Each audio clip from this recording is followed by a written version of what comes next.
Question number 2 of exercise 5.3.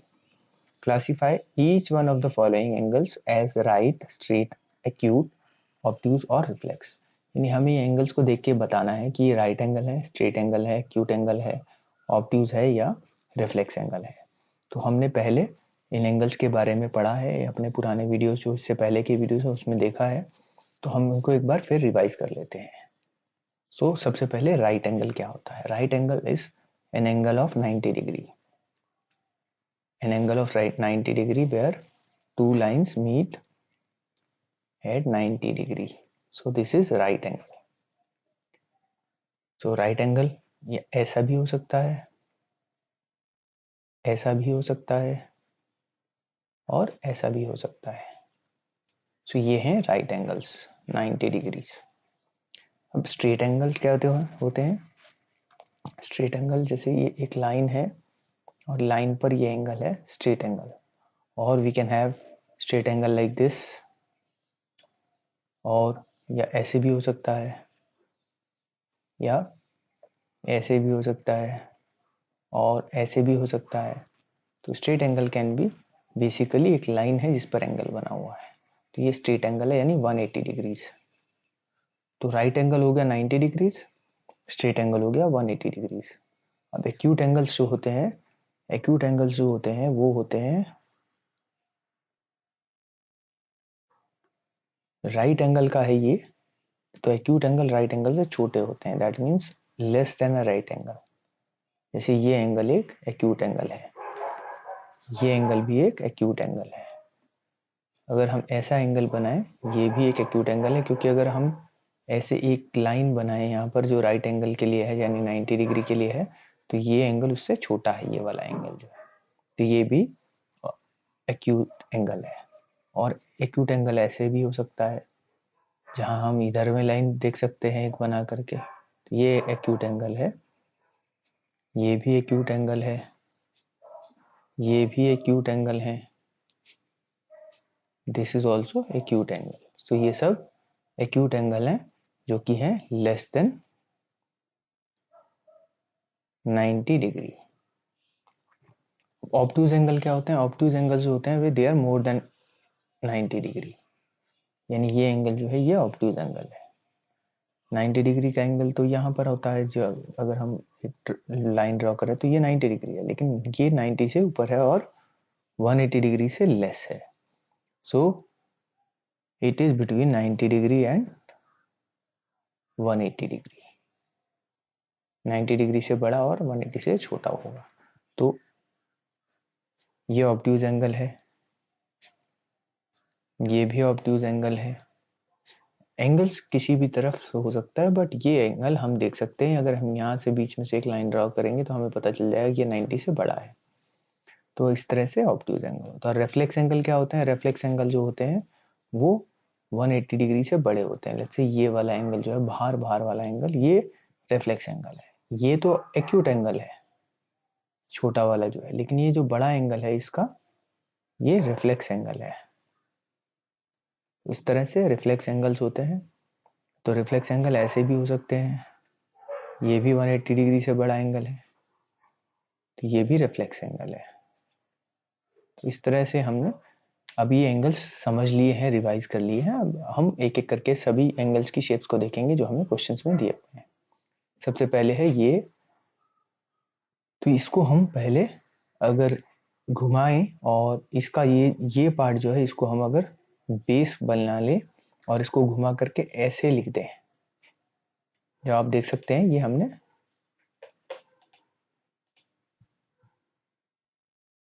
ये बनाया है.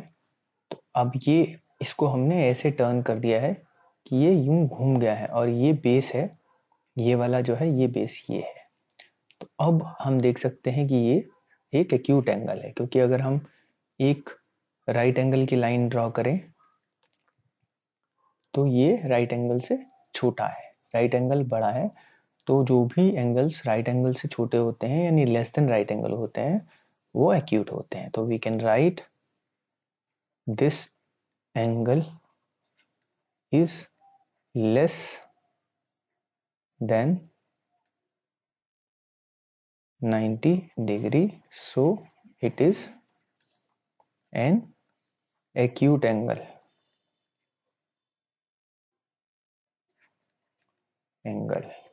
So this is the answer for this part A. अब ऐसे ही पार्ट बी देखते हैं। ये पार्ट बी है और पार्ट बी हम देख सकते हैं, हमें ऐसे ही पता चल जाएगा कि ये जो है ऑब्ट्यूज एंगल है, बट फिर भी अगर हम एक राइट एंगल की लाइन बनाएं, डॉटेड लाइन, तो हम देख सकते हैं ये राइट एंगल से बड़ा है, और एक अगर हम स्ट्रेट एंगल की लाइन बनाएं तो ये स्ट्रेट एंगल से छोटा है। तो इसलिए this is an obtuse angle. We can say the angle is between 90 degree and 180 degrees, so it is an obtuse angle. ये हमारा आंसर हो गया बी पार्ट का। ऐसे ही हम सी पार्ट देखें तो हमें ये एंगल फाइंड आउट करना है। ये एंगल हम अगर ऐसे देखें तो हमें पता चल जाएगा कि ये 90 डिग्री है, राइट एंगल है, बट इसको भी हम ये पार्ट को घुमा करके इसको ऐसे कर दें, ऐसे इसको बेस ले आए और ये ऊपर एंगल हो जाए, तो हम इसको देख सकते हैं ऐसे। तो हमने इसको टर्न कर दिया है, ऐसे टर्न किया है कि ये पूरा ये वाला जो एंगल है वो यहाँ आ गया है, ये बेस लाइन हो गई है, ये वाली लाइन जो है ये बेस बन गई है। तो अब हम देख सकते हैं कि this is a standing line and this is a right angle. So we can say this is a right angle. Next part है, this we can see this seems bigger than 90 degree, क्योंकि अगर हम 180 degree sorry, अगर हम यही line बनाएं तो ये 180 डिग्री की लाइन है, यानी स्ट्रेट एंगल है। ये वाला एंगल स्ट्रेट एंगल है और ये वाला एंगल स्ट्रेट एंगल है, बट ये जो एंगल है जो ब्लू में दिया हुआ है, this is bigger than straight angle. So we can say the angle given is bigger than straight angle, hence it is a reflex angle. So ये हमारा इस क्वेश्चन का आंसर हो जाता है। The angle given is bigger than straight angle, hence it is a reflex angle. तो ये reflex angle है। नेक्स्ट पार्ट देखते हैं। अगर हम इसको ऐसे टर्न कर दें तो ये हमें दिख जाएगा, ये बेस बन जाती है ये लाइन, और ये बेस लाइन है। बेस लाइन के साथ में जब हम मैच करते हैं तो ये हमें दिख जाता है कि ये रिफ्लेक्स एंगल है, क्योंकि ये लाइन जो है स्ट्रेट लाइन है। तो ये स्ट्रेट एंगल है, इससे बड़ा एंगल रिफ्लेक्स एंगल होता है। नेक्स्ट है, we have to find out this angle. तो this angle is a straight angle as it is. हमें दिख जाएगा कि ये स्ट्रेट एंगल है क्योंकि एक लाइन पर बना है, बट फिर भी हम इसको टर्न करके देख लेते हैं। इस लाइन को हम बेस लाइन नहीं कहेंगे, इसको हम उल्टा करके ऐसे टर्न कर देंगे ताकि ये बेस लाइन आ जाए। ये टर्न हो गया है, ये एंगल नीचे आ गया है ये वाला, और ये बेस लाइन आ गई है बेस, और we can see this is a straight angle. So we can straight away write straight angle, this is a straight angle. इसका एफ पार्ट देख लेते हैं। एफ पार्ट है, ये एक एम शेप दिया हुआ है जिसमें हमें ये वाला एंगल और ये वाला एंगल लेना है। तो सबसे पहले हम ये वाला एंगल देखते हैं और इसको हम इस लाइन को बेस बनाते हैं और इसको हम ऐसे रिवर्ट कर देते हैं। जैसे हमने इसको यहाँ ये वाली लाइन, अभी ये वाली लाइन बन गई है रिवर्ट की, इसको हमने टर्न किया है राइट साइड पे। तो ये एंगल हम देख सकते हैं that this is a acute angle.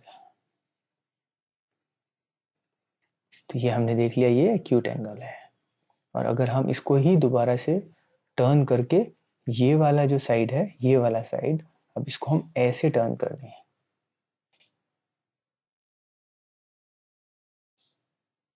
तो ये वाला ऐसे टर्न हो जाएगा, तो ये बेस बन जाएगा। अब ये बेस बन गया है, तो अब ये वाला एंगल जो देखें ये भी एक एक्यूट एंगल है। तो ये दोनों एक्यूट एंगल्स हैं। तो we can write both are acute angles,